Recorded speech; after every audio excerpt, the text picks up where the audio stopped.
everybody. Welcome to the DVT Insights session. We're just giving folks a minute or so to get into the room, and then we will get started. Hope you're all having a great day wherever you are, particularly our folks that are in South Africa enjoying winter, and those of you that are in Europe enjoying summer. Unlike Sandy is in the wilderness in the Western Cape, enjoying freezing temperatures in the morning.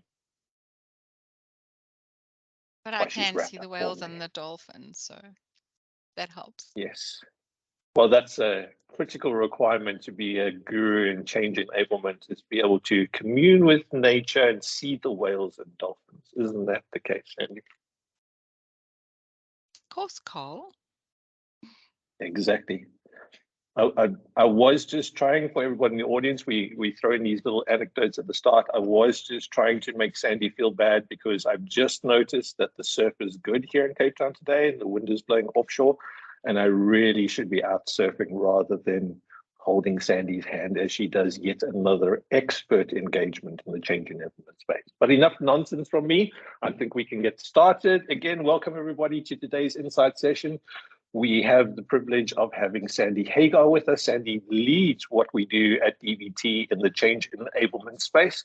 And I'm using that word very specifically these days because Sandy has educated me on the difference between what I had originally understood was the name for the space, change, without the word enablement on it, and more specifically change management versus change enablement. So what we will do today is we'll have Sandy presenting on change enablement and how that is a secret to success. Nowadays, for many of us technologists, we focused way too much on the tech and not enough on the people, which is really where adoption and success for projects comes in. Sandy will cover the topic for us over the next 30 to 40 minutes or so. If you have questions during that time, please do raise those in the chat window. I will pick those up and pose those to Sandy either at the end of the session or at an appropriate point in between. And if we can at this point, we will hand over to you, Sandy. Thank you again for joining us, Sandy. We're really looking forward to hearing about this and, of course, how it's going to help us all be more successful in our projects and work.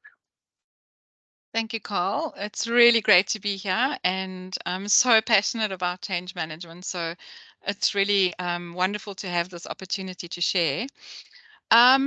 I would love to just ask people also just to post in the chat where you come from in the world, which country you're in, just so that we can get a sense of the international audience that we are talking to. Right, so as Carl mentioned, I am a change lead for DVT. And what this means is that I lead teams consisting of change managers, business analysts, and trainers to support the implementation of large-scale systems implementations in organizations. I want to tell you a little bit about where my career started. Well, I actually started in publishing books, can you believe it? And then I went over into project management. And while I was engaged in project management, I realized that a lot of projects were failing because of the lack of adoption. And a lot of projects that we were working on did not realize their value. And I became really intrigued about the people side of projects and why people were not adopting projects. And I moved my career from project management into change management. And I've been doing this for about 10 years now. And I must say that that shift was really good for me because I also love people and I love to see people thrive and grow. So it was a really good move for me. In today's age, a lot of organizations are moving to digital solutions. It's the way that the world is going. Now, ProSci, who are a global change management organization, and they are known for basing their approaches on research, recently put out some statistics to show that the changes that organizations are going through are mostly around process changes, system changes, job role changes, and structural changes. Now, all of these are business areas that are impacted by transformational changes. Now, the scary statistic that has come out this year from Deloitte is that 70% of digital transformational projects are failing. Guys, that's a huge number, 70%. In other words, organizations are burning cash because projects are failing. I know we all know and have seen that graveyard of failed systems in organizations, or that hospital of underutilized systems in organizations burning cash. Other statistics that have come out now show that the 5 most common reasons for projects for digital transformation failing are: 1, the lack of defined goals. How many companies are implementing digital transformational projects because it's the latest trends, but they don't do the proper analysis to know how this solution that they want to implement is going to empower the workforce. They do not engage in the users of the solution in their decision making. The second one is being unprepared for setbacks. And we know through research that people are often the cause of many of the setbacks in projects, again, because they are informed and they are not considered in the beginning of the project when the solutions are being designed. And then conflicting priorities. When people are not clear about their priorities, when they do not understand the value of the systems that are being implemented, they will continue to prioritize for themselves. They will carry on doing what they're doing, and often they will become disengaged because they are not part of the consideration given to priorities. Poor technology adoption. You know, technology needs people. Technology needs people to design it, to develop it, and then to use it. And if we do not bring people along, users along this journey, and show them the real value and show them that we are considering their real concerns, they are going to become disengaged and they do not adopt solutions. Poor internal engagement. Changes are always hard. We all know that. Changes in our own lives, changes in organizations, and people will resist change in the beginning. It's a fact.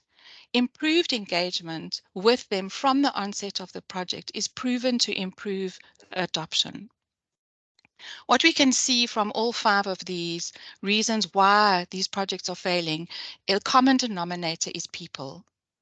Now, if you are focusing on the people side of things, is what people call change management. You know, those people that focus on the people side of things. If you're not focusing on the people, your projects are more likely to fail. And let's face it, when people are involved, it gets messy. So it's crucial that we bring in something to enable this people part and the adoption part of projects.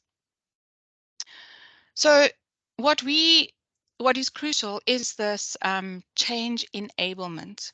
Now, we can throw a lot of change managers at a problem, but however, that is not the only solution. Change enablement, however, is a robust process that utilizes change management approaches. Many organizations do not apply change management approaches because, 1, they do not understand the importance of it. And secondly, they're often concerned at the cost and the investment of bringing change enablement into their projects. Some organizations will throw change managers into the mix when it's too late. Often it's a last-minute consideration when a system is already built and ready to be used. However, change enablement approach supports the change from the initiation of the project. So what does change enablement do? 1, it prepares the business for change. It reduces the risk and ensures a fit for purpose solution. Right at the beginning of the project, your change managers will work with the business to identify what the risks could be and to start preparing about how to mitigate those risks. It identifies resistance. As we said, as soon as you bring change into someone's life, there's going to be resistance, and we need to manage that resistance right from the beginning. Then we enable the change. Then we do the comms and the training and the user support. And then we enable sustainability through adoption and proficient use. We really need to change our mindsets to understand how important people are in realizing our value of our solutions, understanding the importance on enabling change throughout the project lifecycle, and understanding that throwing change managers into the equation to only focus on change enablement, enabling change and doing the comms and training is not enough. I want to take you through this, the project lifecycle. So normally when we engage in a project, we have this great idea and we've got high expectations of how we're going to realize this brilliant idea. Then as soon as we start the project, we realize that there's a more complexity and more effort required than we originally thought. And what happens is there's a lot of frustration, causes frustration, disengagement, confusion amongst people, miscommunication, and disillusionment. Now we can slowly work through that and eventually we come out the other side and there's some light at the end of the tunnel and hopefully things are better than before. But are we going to realize the return on investment is a question we have to ask. So change enablement comes in right at the beginning of the project, right? To prepare the business for the change, to look at what are the possible risks. Is the solution fit for purpose? Then we start to identify the resistance and we start to help the business to manage that resistance, and then we can enable the change. And then finally, what we do is enable the change. Sorry, I'm just struggling with my presentation, and then we enable sustainability through the adoption of proficient use. Now, we can see that if we get stuck in this frustration, disengagement, and confusion piece, bringing the change enablement in after that is often we've already lost ground, right? Because what happens is we lose productivity when people are in that state of mind. If we start managing the change earlier, we are less likely to lose productivity and we're less likely to have an issue with the amount of time that we spend on projects. And there's a greater opportunity to realize our return on investment. So I want to show a few more stats from ProSci. So one of the stats that they released was, if you can have a look at the bottom of the grid, there it says it's the change, the amount, the excellence, the change excellence, right? You can have poor change management or excellent methodologies. And 93% of the participants that were engaged with said that they had a 6 times more. Sorry, I just need to take a breath here, guys. Sorry. So they were 6 times more likely to meet the objectives of their project. Even change managers who had a fair amount of change management excellence were 3 times more likely to meet their objectives. So what this is showing us is even if with fair to good change management practices, you will be more likely to meet your objectives. Now, this is what excites me, is the next grid that we have on the right-hand side, the next graph, which shows that projects where change management has not been implemented, you can see the orange there, will burn cash, right? Will burn more cash, and it'll take them a lot longer to reach their return on investment. Now, if you look at the blue there, you'll see that projects where they have in change enablement and change management will start to see their return on investment a lot sooner. And this is what we really want, right?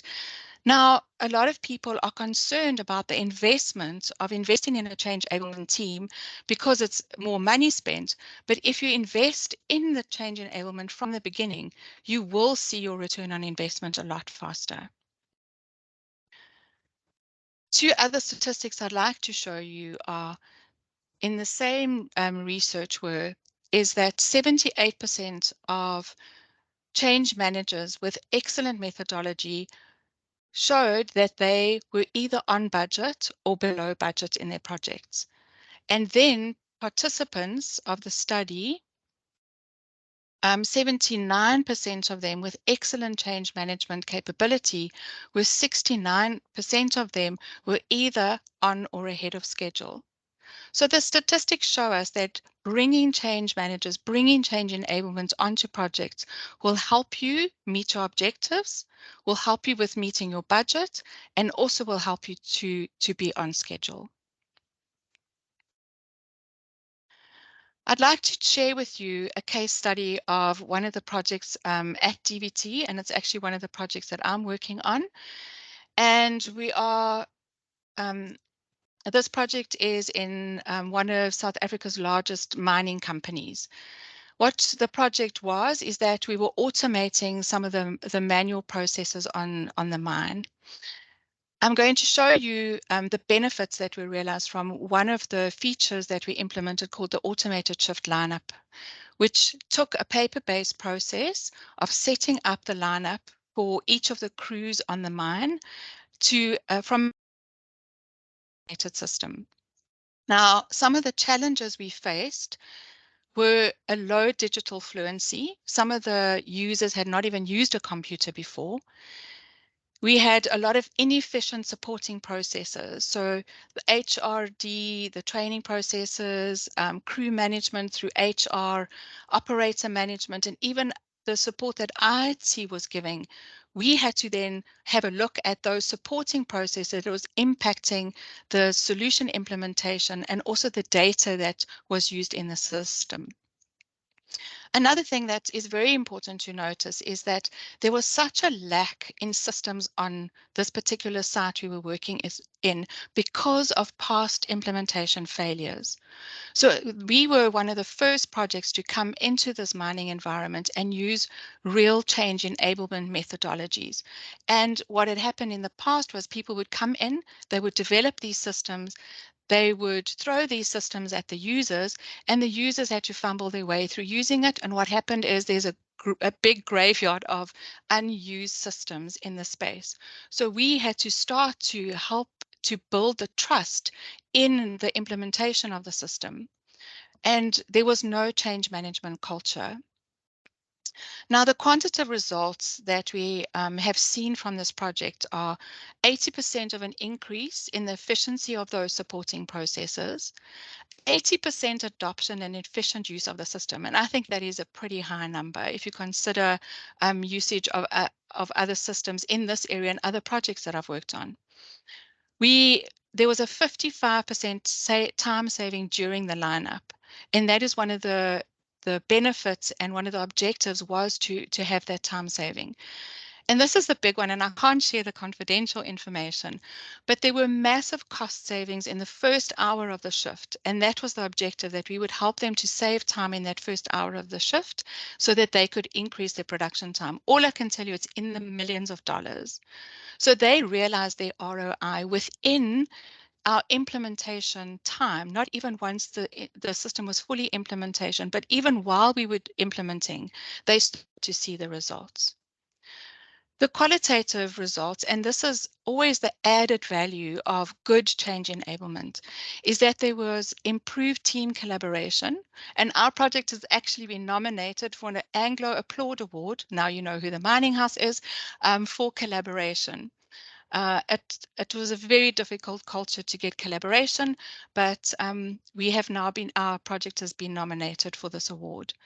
There was a major improved decision making amongst the users, the supervisors. We saw a huge increase in their critical thinking skills and a huge increase in digital fluency. So it's been a really successful project, not an easy project, but they would never have realized this without change enablement and change management coming in and supporting this process. So lastly, what I want to just talk about a little bit are what I call the change enablement pitfalls. The first one is managing change versus enabling change.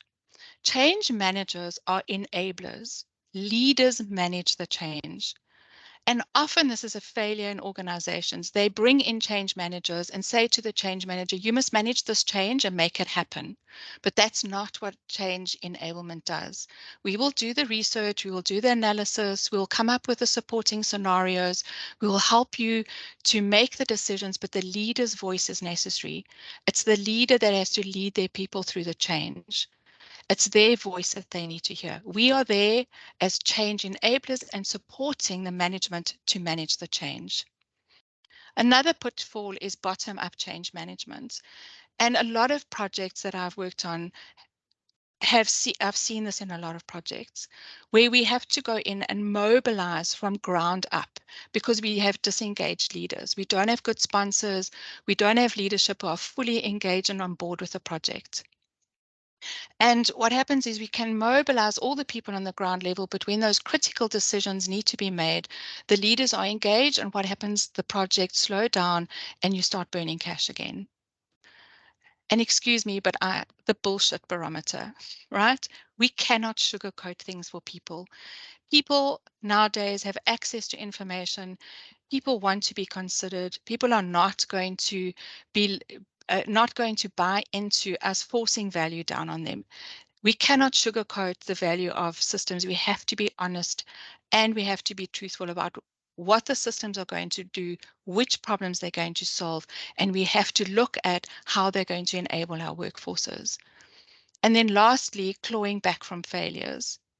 This requires honesty about what has happened in the past, transparency about where we failed in the past, and then visible action on how we are going to do things differently in the future. So these things are things that I have experienced on many projects, and it's something that we need to embrace in our change enablement, that we educate people on what it is and how we manage it, and that we don't engage in some of these pitfalls so that we can help our customers and our clients to see the return on investment faster than they are right now, and change that 70% of projects that are failing and bring that number down. So I'd love to open up for questions now, Carl. Thank you. Fantastic, Sandy. I think that's raised a number of areas to actually go into and explore with you today. So I'm really pleased that we've got time to do that. I know I've already got a bunch of questions of my own, but again, before I dominate your time and use it all for my own purposes, perhaps I'll just remind folks that if you have a question for Sandy, please do raise that in the chat window and we'll pick it up there. In the interim, Sandy, if I can start to throw my silly questions at you, and hopefully one or two of these covers what some of our audience might be thinking as well. I think a lot of what you've come today brings me back to within project engagement, there's far too often the approach of technology for technology's sake. That we go, we're building this because everyone's building this and the tech is going to be the answer.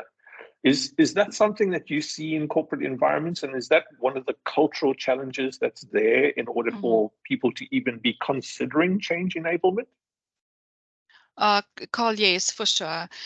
We go into a lot of organizations where there's the system fatigue, where people are thrown different tools, different systems, because it's the latest trend or because they're trying to resolve an issue, but they haven't really gone into the environment and had a look at what's really going on. What are your people really using? Why are they using some systems and not other systems? And, you know, what we find in the change enablement space is the people who are using the systems are the ones that have all the knowledge. And not to be disrespectful at all, but, you know, our executives have this long-term view of where they want to take the business, but the people on the ground are doing the work. And that's where we need to get to. We need to understand from their perspective, why you're not using these systems, you know, why are you using other systems? Instead of just throwing more technology at them, but is really doing that analysis and that cleanup of what will really enable our people. Fantastic. Well, that leads me into one of my favorite areas at the moment. There is all the hype and all the noise about the deployment and use of AI within organizations at the moment. AI is not new, but it's just become commonplace because of the engagement through conversational channels like ChatGPT, etc.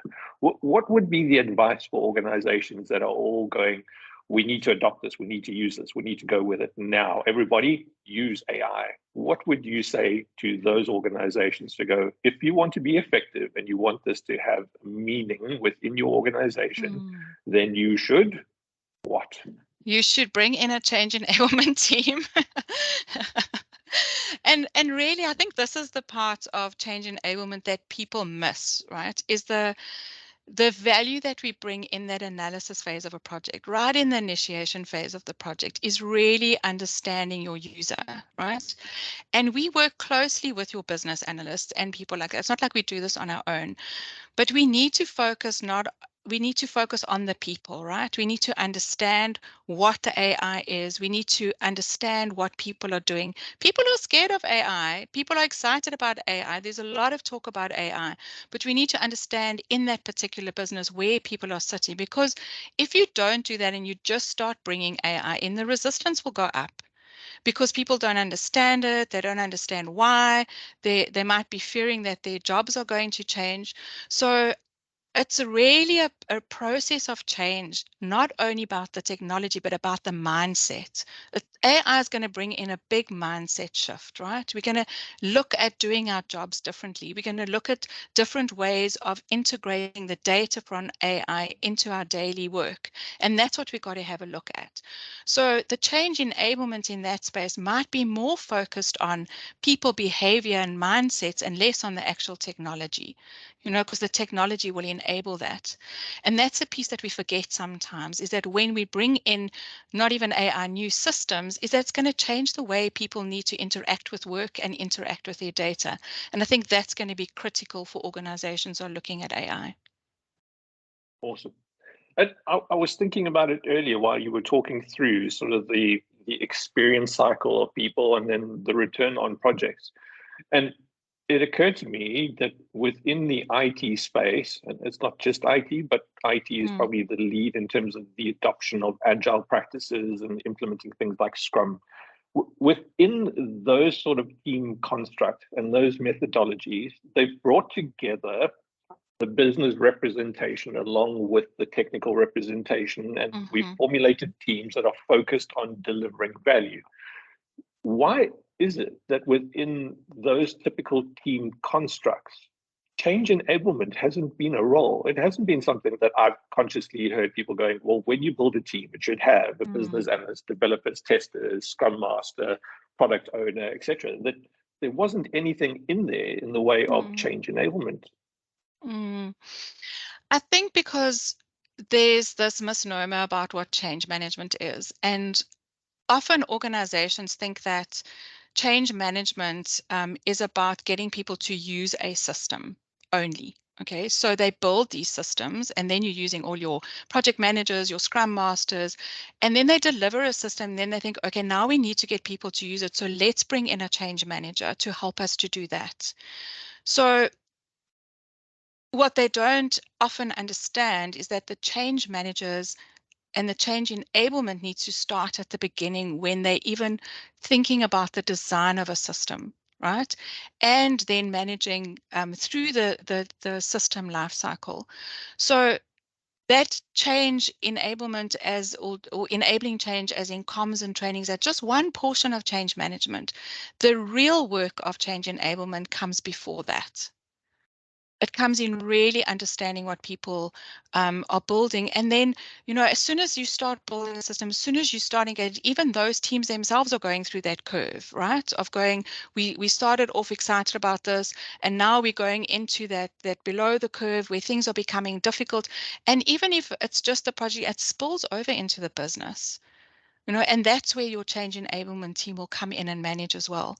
And I think that's why we're not included in the beginning in teams, because people think, well, we'll just throw the comms and training at the change manager, and then they'll just make sure everything works well, even though we haven't prepared before.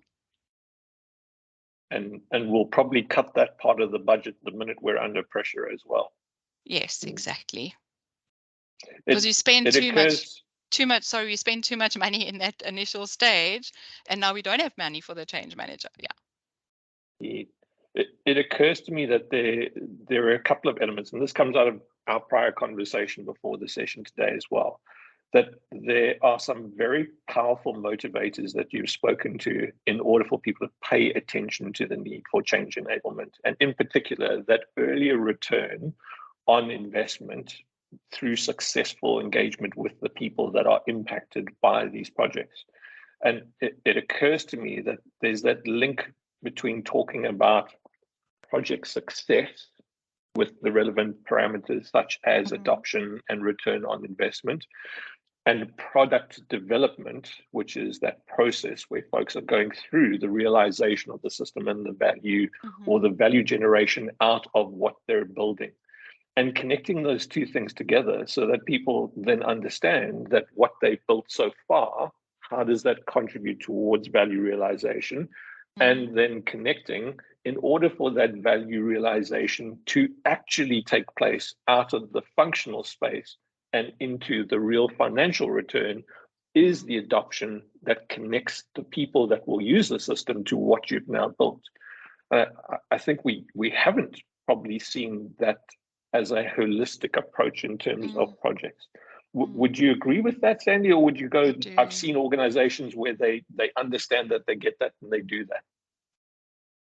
Look, I think some organizations do, and there are strong organizations out there who have got very mature change management approaches. But I'd say most of the organizations that I've worked in, we go in and they don't have, right? And I think the biggest, what I was thinking about as you were chatting is what we think is going to be the value. Is it really going to be the value if we don't engage with the people? Because the people are going to use it and they're actually going to generate the value. And if we're not 100% sure that what we are building is going to meet the end user's need, then we're not going to realize the value, right? And part of it is, and it's not just about the system, and this is the thing about change enablement. We don't just look at the system, it's the processes that are supporting the system. It's the mindsets, it's the people behavior. You know, we look at process, people, and systems are the three things. So the system is one component of it, but we need to look at the holistic view of when we land the system in an organization, it's going to impact a lot more. And we need to look at it holistically and see the value that it's going to bring throughout the value chain. So in your large mining organization where you were very successful in terms of the program and the effect that it had, how did that come about? Was that a pull from the organization asking for this, or was that something that you took to them and went, you really need this? So how it happened was they asked for a change manager, which is normally what happens. And that happened to be me, and went into the organization. And the first thing I did was did an analysis of where we are and presented them with a proposal to say, you know, having one change manager on this is not going to support you. We need to take a different approach. We need to take this change enablement approach. And it was a process of getting them to understand that, and then slowly starting to implement differently. And we had to go back because a lot of work had already been done in the way that they developed the system. And we had to go back and have a look at the user. And we actually had to make changes to the system because the system wasn't going to be fit for purpose. So it was that process of showing them that we needed more, and then showing them right from the beginning that this, as a case in point, your system is not fit for purpose for your user. And then going back and going, okay, now let's start making the changes and let's start enabling people. Well, that almost sounds like a connection between sort of the CX aspects of an engagement and then lead into the technical after that. It almost sounds like we need that customer or change enablement experience to connect the dots with, okay, now design for the understanding of the change process that's going to take place, as well as the endpoint in terms of the product. Yeah, I think it's more than just, I mean, it's not only about the fit for purpose, that the system is not going to be easily used, but it's the it was also about the decision making and the digital fluency of the user, and going, some of the system is way too sophisticated for them, right? So we have to do it differently. We maybe have to do it in phases. And then also when we looked at the system in the environment, and all the current processes that were needing to support it, it was also, wait, hold the bus here. We cannot implement this system when these processes are not sorted. And we actually had to pause the system implementation for a while we sorted out those processes, or else the adoption would have just dived because, the environment wasn't ready for it. So there's plenty of thought there driving towards the adoption side. That's a Yeah. good point to cut across to a couple of the questions that have come across from our audience. So Derek's asking, do you have advice if you've already started trying to introduce change management or change and the adoption is low? So we're already there and you haven't realized that you need change management, but now you do. Where do you go to from here, Sandy? What's the 911 call and try and fix this? The 991 call is get to your users and ask them why. And figure out why they're not using the system. Sometimes it's one, oh, I didn't actually know that I had to use the system. I don't know how to integrate this into my role. And also there's things in the system that don't actually suit me. So get to the users and start having those conversations and start understanding why your adoption is low. And that is resistance, right? And then you have to go and look at all that resistance and go, how can we mitigate it? What can we do? So sure, some people need more training. Some people need a directive from their managers. Some people don't need us to show them, like, this is how you do your job. This is where it fits in your job. And if the system isn't fit for purpose for them, then how do we work around that? So your users are the only people who are actually going to be able to tell you why the adoption is low. And there are many ways that you can start engaging with them on that. So I get that change enablement can be a fantastic enabler along the way in terms of ensuring that you've mitigated the risk. But in your experience, can it be effective post-implementation where it wasn't considered, or is it really a major risk for organizations at that point and unlikely to change what there is? So look, I can tell you from personal experience where we've been called in where projects have failed, where system implementation has totally failed and people aren't using the system. They can't get their financial reporting out of the system, and they're in real trouble. So change enablement, we were called in then to go help us to fix this. So we had to go back and have a look at exactly why aren't users using the system, do that deep dive, figure out what it is, and then go back to the drawing board and go, okay, these are our issues. How do we solve them one step at a time? And it can work because over the next 6 months, we were able to get the adoption up by another 60%. So yes, you can bring it in. It is a 101 call, and it's not impossible that we can really make a difference if a project is failing. All right, but right at the start and all the way through better. is the way to go. Yeah. Look, by the time you call us, by the time you Yep. call the one-on-one call, you've lost all your money anyway. So bring us in earlier so you don't get to the point where you're losing all your money. Or just start again. There we go. Yeah. Lebo is asking, how do we empower line managers to drive change management, to be the voice of change? That's a good phrase, that in instances where they don't necessarily have those skills, how do you get people understanding, I guess, the process and what's needed out of change enablement so that they can be effective and perhaps champions of the cause? So this is something we face a lot in organizations. And I think one of the things is to just demystify that change management is this thing, this this big scary monster for them. And I think the change manager's job is to support them with with discussions that they can have, is to work with those managers to go, okay, what are you struggling with? What do you think your people are struggling with? This is what we've seen. This is what you see. How would you approach it? And it really becomes a bit of a coaching conversation with the managers. You can send your managers on change management training, but they already are actually doing change management. It's just that they see this now as something different, but they're managing their people. And what they need to do as managing this change is do exactly what they're doing, but just shift their focus to, okay, how is it going to impact their role? So what is this change? How's it going to impact their role? And then manage your people through that. They really are managers already. It's just, a slight mindset shift of showing them a few extra interventions that they could do, helping them with what discussions they can have, and really just supporting them to go, you're already doing it, actually. Yeah. I guess in line with that, and in my head, I'm coming back to that return on investment sooner, which to me, from a commercial aspect, is like a big motivator. I would suddenly be looking at every project and going, I want to see the return faster, and I want a greater opportunity at success for these projects to be at least on budget and on schedule in terms of where they are. So I would be seriously considering change enablement as a key enabler for any significant project. But within enterprise organizations, Sandy, what is it that you've seen as the barriers to adoption? What is it that gets in the way of organizations going, it's a no-brainer, we really should be doing this?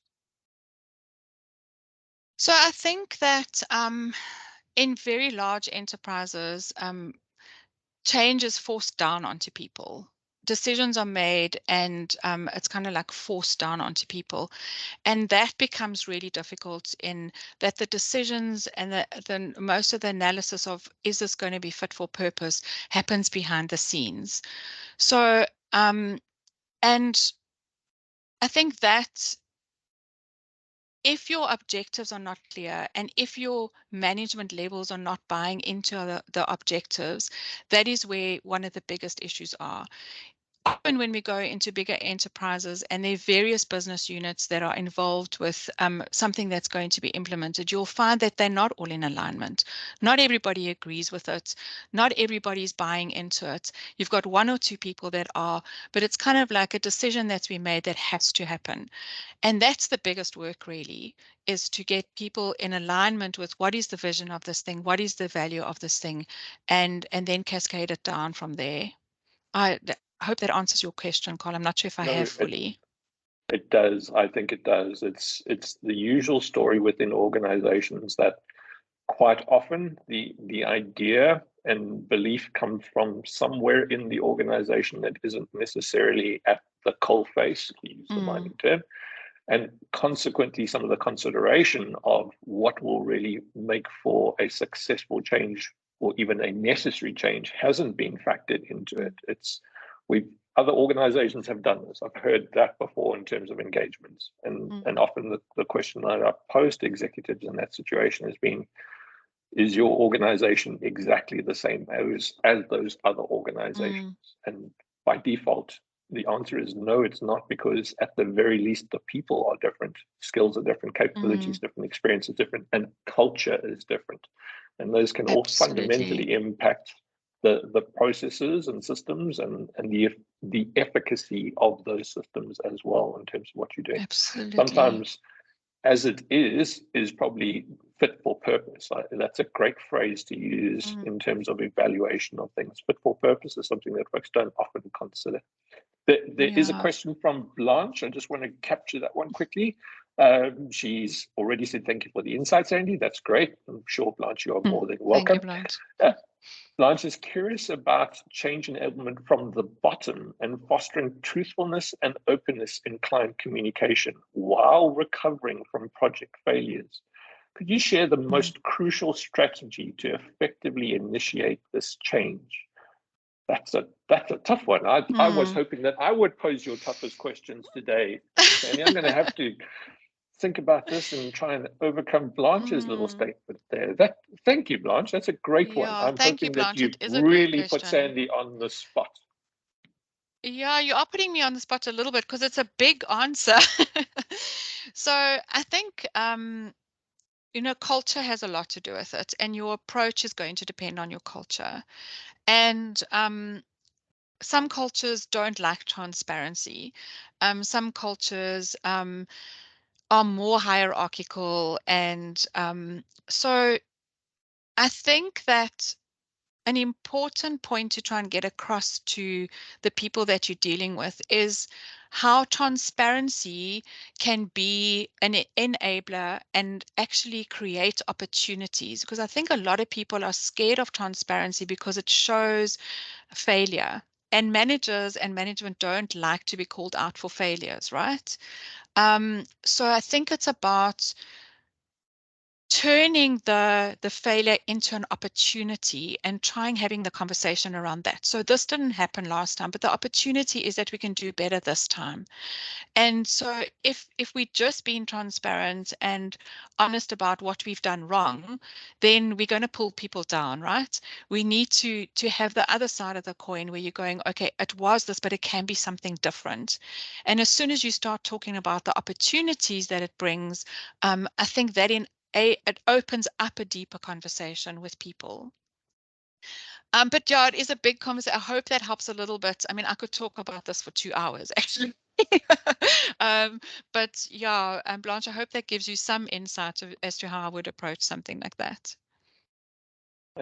Extending on from that, Ewan's on the call as well, and Ewan naturally has probably a very specific project in mind that he's working on, and he's going, in a large enterprise which is undertaking org transition and reorganization, and there's new technology choices being introduced, and they've been chosen before the customer experience journey requirements were properly defined.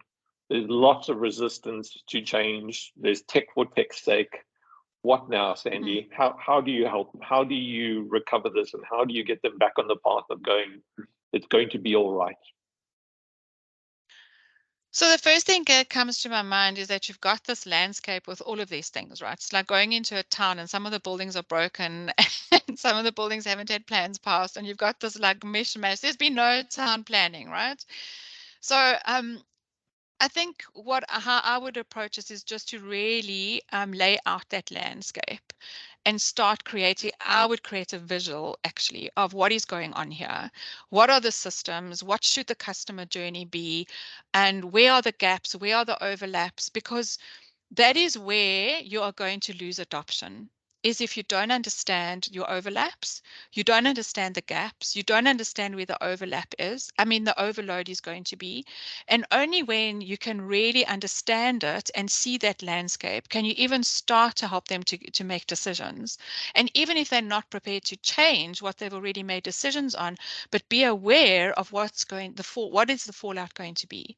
So if there's a gap, this is the fallout that it's going to be. If there overlaps, this is the fallout. So to really understand that landscape and just have a look at it and go, this is where the risk lies, right? This is where the resistance is going to be. This is where we really know we're going to derive value easily, and just be totally, I would do that and then start the conversation from, okay, now what do we do? Fantastic. Sandy, I'm going to take a bit of a tangent question and kind of go, this is obviously a critical area in terms of systems, process change, organizational change. How does somebody get into this space if they suddenly go, wow, I can see the value of that. I'm excited about that. I don't want to be a project manager, but I want to be involved in change enablement. How do they start on that journey? So, just to let everybody know, a lot of people move from project management or Scrum or some other line of work into change management. So whatever your skill sets are will be your focus when you go into change management. Okay, so and when we are looking for change managers, we often look for change managers that have other skills. For example, if you're in a compliance project, you want a change manager who maybe has legal background, right? If you're working in AI, you might want a change manager that has experience in developing AI. So firstly, just to know that whatever skills you have now will enable you in a change management role. And then it's basically about having a look at what change management courses are out there, what certifications are out there, just to give you a framework of what are you going to be having to do practically, right? Have a look at what they are. Have a conversation with Lucy or with me to see like how we can help you manage that journey. But it is another stepping stone. It's another layer of skill set that you can put up on top of what you're already doing. So that's what I would recommend, is have a look at what certifications are out there, have a chat to us so that we can also maybe point you in the right direction. Fantastic. And then I'm going to go into this question, Sandy, obviously, because I just did. In terms of the change enablement process, it's one thing to describe the benefits and go, it can be fantastic, it can deliver all these things. But where are the pitfalls? Where are the things that change management or change enablement gets it wrong and causes a real challenge in terms of an organization's ambitions or projects? So I think I'll go back to some of the things I said earlier about the pitfalls. Is I think the biggest mistake that change enablers or change managers do is trying to do the change themselves. They take on the responsibility of the business.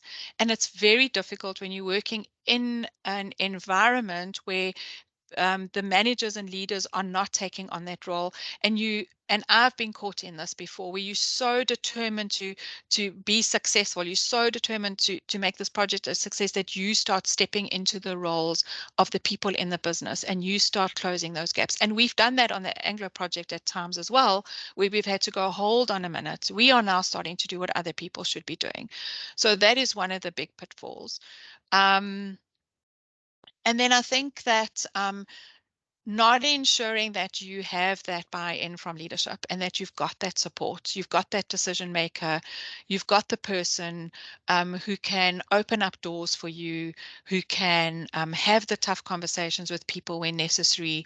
I think that's another very key element to the success of enablement, and it's a pitfall that we often find ourselves in. Great, thanks, Sandy. And then there was a question from Milani that took us down the road again of why do you think it's so often missed, change enablement? Why is it so often missed as a crucial or as an element of crucial or high impact projects? I think people don't understand exactly what we do on that whole in that whole value chain. I think that a lot of people are stuck in the change is about training and comms.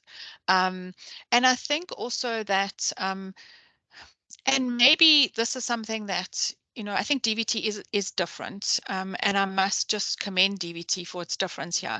But a lot of consultancies just throw change managers at a problem, right? They're not looking at a solution. So they're not there to the consultancies aren't there to support their change managers to look at things holistically and to make sure that their clients understand that this is a journey, right? And that we should be there in the beginning. So I think that throwing tools and techniques and doing tick box change management also does not allow people to see the full value of change management. So often people will go and do their certification and go, okay, now I must do an impact assessment, tick. Now I must do a stakeholder analysis, tick. Now I must create a comms plan, tick. And they do the practical things and they create all these tools, but they don't know how to implement them. And really, change enablement is like always related to playing chess, right? You've got all these pieces on the board. You've got your impact assessments and your stakeholder analysis, and you've got your environmental, you've got culture analysis, you've got all of these things. But it's the mature change manager will know when to move which of those chess pieces, right? And I think that organizations need to understand that change enablement is a strategic practice as well. It's not just a tick box exercise. It's not something that runs along the sidelines. And I think it really is because people don't understand. And fortunately at DVT, we have people in leadership who do understand and can help us to have those conversations with our clients. Fantastic. Thank you, Sandy. I don't see any other questions coming through from the audience. Perhaps a last chance if anybody has anything. Not. Then Sandy, perhaps just a last word from your side. I'm kind of always linking it back, and the one thing that stuck in my head at the start that you said is people are messy. And for technologists, that's probably the absolute truth, right? The tech is the easy, but the people are the tough part. But perhaps just a closing from you on that. Yeah, I think change enablement looks at the humanness. We are all people, and we know ourselves. We know that we're emotional. We know that we have aspirations. We know that we have ideas. We know that we have troubles in our jobs. And these are the people that we're working with to implement our systems, to develop them and implement them. And I would just say, get off your high horse. Get down onto grassroots level, look at people in their eyes, and make sure you know it's a human being. You're dealing with human beings. And if you get back to that and just relax and just know we can do this a step at a time, but know that you're dealing with somebody who's a human. Fantastic advice, Sandy. Thank you so much. I think